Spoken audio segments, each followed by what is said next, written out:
Uma canção pop e leve, como a Amália está para o fado, como o Zeca Afonso está para o cantautor. Portanto, esse lugar ninguém lhe tira, porque realmente tem uma voz para o mundo. Lutador porque, desde sempre, aliás, a nossa geração foi a geração que andou na província por más estradas e más pensões, a lutar palco a palco para conseguir uma carreira e conseguir uma vida. Ele nunca deixou, começou nos anos 70, nos circos, nos sítios, nos maus palcos portugueses, e portanto tudo que ele conseguiu foi completamente a pulso. E lutador até contra as doenças oncológicas que o afetaram. Sim, foi um bocadinho ajudado pela perspectiva benigna que ele tinha do mundo e da vida. Portanto, eu acho que ele nunca percebeu bem, talvez só agora no final tenha percebido a gravidade da sua situação. Porque de resto, a fé e o seu lado infantil mascaravam a gravidade da doença, o que só o ajudou e só tornou uma pessoa mais brincalhão, porque era um brincalhão, como qualquer pessoa infantil, como eu sou também. Nós fazíamos muitos disparates, ele chorava a rir de coisas. Eu ia sempre aos programas dele desconstruir o programa, ou porque me punha em cuecas, ou porque dançava a meio das cantigas, ou porque tirava o microfone. Pronto, e finalmente o único, porque é irrepetível. Tem como personalidade e como voz, não é clonável. Ele marca a sua época e ficará na história como realmente o líder absoluto da canção popular portuguesa nos anos 80, 90 e 2000. Herman, já percebemos que há muitas histórias que os ligam. Há alguma que queira recordar neste momento? Há uma genial que passada precisamente em Montemor Novo, porque a Comissão de Festas resolveu juntar o Serafim Saudade e o Marco Paulo. E ele não achava piada nenhuma à caricatura, eu tentava-lhe explicar que não era bem ele, que era uma cooperativa de artistas, era o Dino Meira, era um bocadinho da Linda de Tudo, eram todos juntos. Pronto, ele fingia acreditar. Mas o que é verdade é que não morria de amor, aliás, ele acabou depois por estar fora aos caracóis, porque já estava farto das comparações. E nesse dia, em Montemor, a Comissão de Festas queria que fosse ele fechado.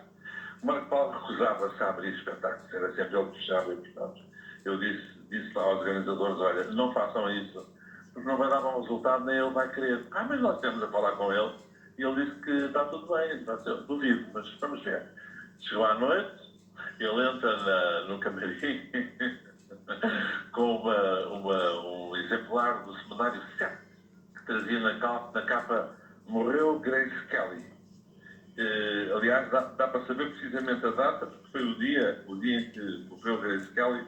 Eu, por curiosidade, fui ver qual era a data e dava uma data de novembro de 82. E então voltámos a dizer, então e agora? Agora vou precisar de tempo para recuperar. Portanto, o melhor é o Herman abrir o espetáculo e quando ele acabar a sua atuação, eu já devo estar recuperado e vou atuar. E então conseguiu, através desta extraordinária maninhança infantil, fazer com que, mais uma vez, fosse o grande Marco Paulo a fechar e não o pavilhão do Herman José como acabou a fingir que era um artista de variedades. A data foi, estava aqui a ver, 14 de setembro de 1982.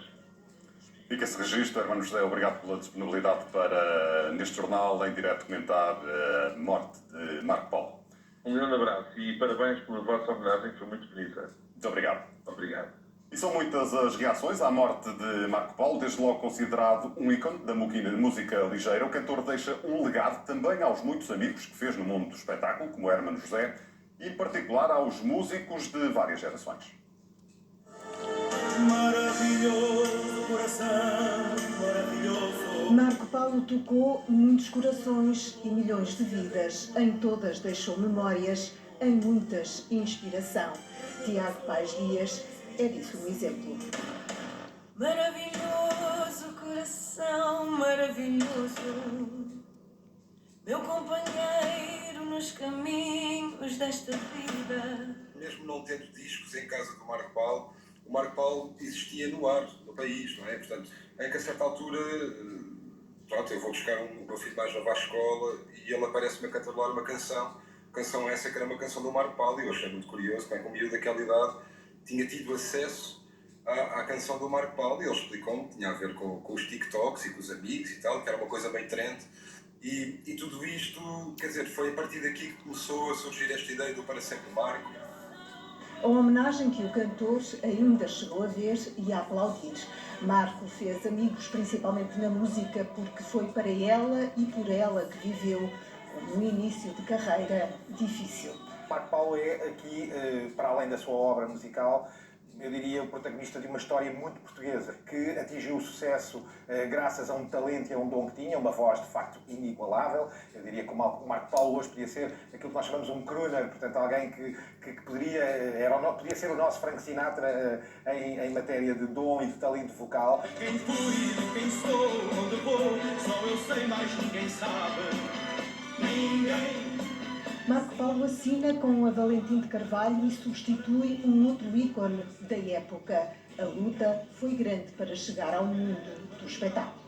O António Calvário, que nessa altura estava a mudar de editora e, portanto, a Valentim de Carvalho queria procurar uma voz que o substituísse. E essa substituição não foi imediata, houve muita persistência, mas ao fim de mais de 10 anos, felizmente, chegou a esse sucesso e de uma maneira que se calhar nem tinha sido imaginada inicialmente. Mesmo a televisão, que hoje em dia não quer passar outros cantores e só quer música viva, naquela altura achava que o Marco Paulo não podia passar na televisão. E depois houve ali várias batalhas, até que em 78, uma canção chamada Ninguém, mudou tudo. O Eu Tenho Dois Amores.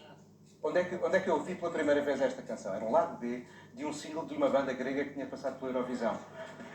Uma voz perfeita, dizem, uma vida cheia de aplausos, de público e de palcos. Um profissional gigante. Era um excelente cantor, nasceu com esse dom, Deus deu, de facto tinha uma voz fora do comum. Portanto, passámos muitas horas de trabalho e fundamentalmente na pré-produção, na preparação dos discos. E quando ele chegava ao estúdio, eu posso dizer que praticamente ele gravava sempre à primeira. Não havia cá outros takes, era raríssimo, tínhamos que corrigir alguma coisa. Portanto, ele aí era de facto quase único. Nas redes sociais, as reações à morte do cantor romântico multiplicam-se. Agradecem, no meio de muita tristeza, uma partida que todos sabiam estar próxima. Mais logo a RTP exibe a seguir ao telejornal um episódio da série Vejam Bem, da autoria de Nuno Galopim e do Centro de Inovação da RTP, dedicado a Marco Paulo.